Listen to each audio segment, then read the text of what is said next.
Lesson 15, Part 1. The Kovilara Paricchattaka tree, the heavenly coral tree. Paragraph 1. Monks, when the Kovilara Paricchattaka, the heavenly coral tree of the P2-The devas, the 33 gods, is dry in leaf, those devas greatly rejoice. The heavenly coral tree is dry in leaf. Before long there will be leaf fall. Paragraph 2. When the leaves are falling, they greatly rejoice. Falling are now the leaves. Shortly now will appear every bud. Paragraph 3. When the buds appear, they greatly rejoice. Now the buds appear.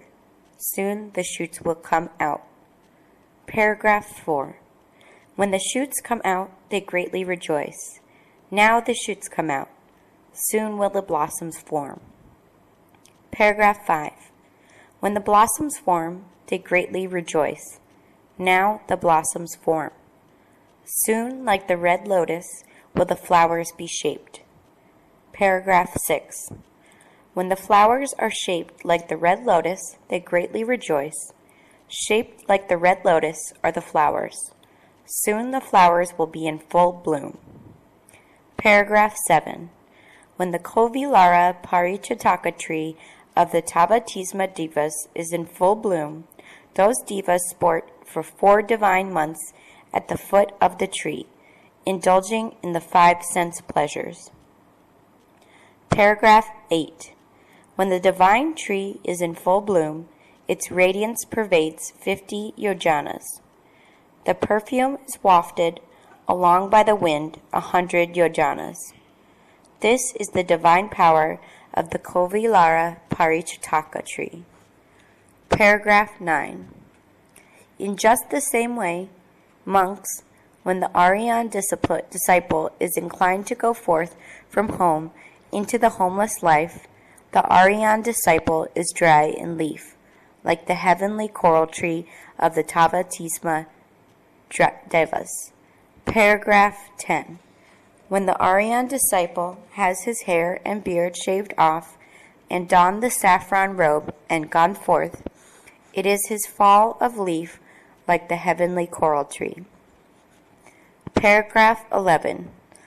Then, aloof from sense pleasures, from evil, unskilled states of mind, he enters on and abides in the first jhana, a state of joy and ease born of detachment, accompanied by applied thought and sustained thought.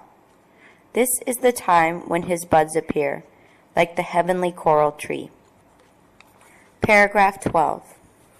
Then, by calming down applied thought and sustained thought, he enters on and abides in the second jhana, a state of joy and ease, born of concentration, which is void of applied and sustained thought, a state of inward calm and one-pointedness of mind. This is the time when his shoots come out, like the heavenly coral tree. Paragraph 13. Then, aloof from joy, dwelling detached, mindful and composed, he experiences in his body that ease of which the Arahants say, "The one who has equanimity and is mindful dwells at ease," and entering on the third jhana, he abides in it. This is the time when his blossoms form, like the heavenly coral tree. Paragraph 14. Then, by getting rid of ease and pain, by the ending of his former pleasures and sorrows, he enters on and abides in the 4th jhana, which has neither pain nor ease, a state of pure equanimity and mindfulness. This is the time when his flowers are of the red lotus shape, like the heavenly coral tree. Paragraph 15. When the Aryan disciple, by destroying the cankers, enters on and abides in full realization, his flowers are in full bloom, like the heavenly coral tree. Then the earth devas utter a shout. This revered sir, living a life of faith, has destroyed the cankers and dwells in full realization. Hearing the shout, the four great kings Devas, the Tavatimsa Devas, the Yama Devas, the Tusita Devas, the Devas who delight in creation, the Devas who delight in others' creations, and the Devas of the Brahma's attendants roll back the cry, "This, revered sir, living the life of faith, by the destruction of the kinkers, having realized by his super knowledge here and now the emancipation of mind and emancipation of wisdom, which is kinkerless, enters on and abides in it. Thus, in an instant, thus in a moment, the sound soars up to the Brahma heaven. This is the progressive power of a monk who has destroyed the kinkers." Part 2. The OnePerson. Paragraph 1. Monks.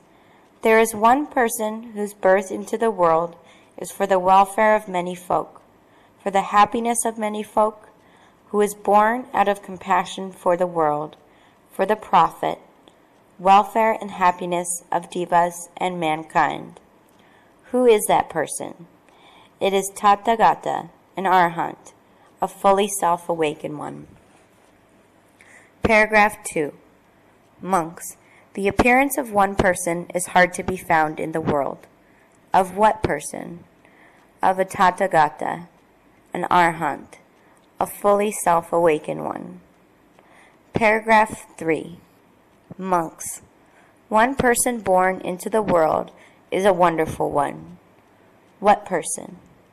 It is a Tathagata, an arahant, a fully self-awakened one. Paragraph 4. Monks. The passing away of one person is to be regretted by many folk. Of what person? Of a Tathagata, an arahant, a fully self-awakened one. Paragraph 5. Monks. There is one person born in the world who is unique, without a peer, without a counterpart, incomparable, unequaled, matchless, unrivaled, best of bipeds. Who is that one person? It is a Tathagata, an arahant, a fully self-awakened one. Paragraph 6. Monks.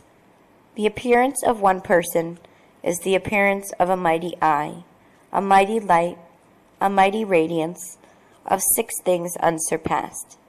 It is the realization of the 4 branches of logical analysis, the penetration of the various elements, of the diversity of elements. It is the realization of the fruits of knowledge and emancipation, the realization of the fruits of stream winning, of once returning, of non-returning, of arahantship. Of what person? Of a Tathagata, an arahant, a fully self-awakened one. Paragraph 7. Monks. I know not of any other single person who so perfectly keeps rolling the supreme Dhamma wheel, set rolling by the Tathagata, as does Sariputta. Sariputta, monks, is the one who perfectly keeps rolling the supreme Dhamma wheel, set rolling by the Tathagata. Dhammapada verses. Verse 181. The wise ones who are devoted to meditation, those who delight in the tranquility of renunciation, who are enlightened and mindful, are beloved even by the gods.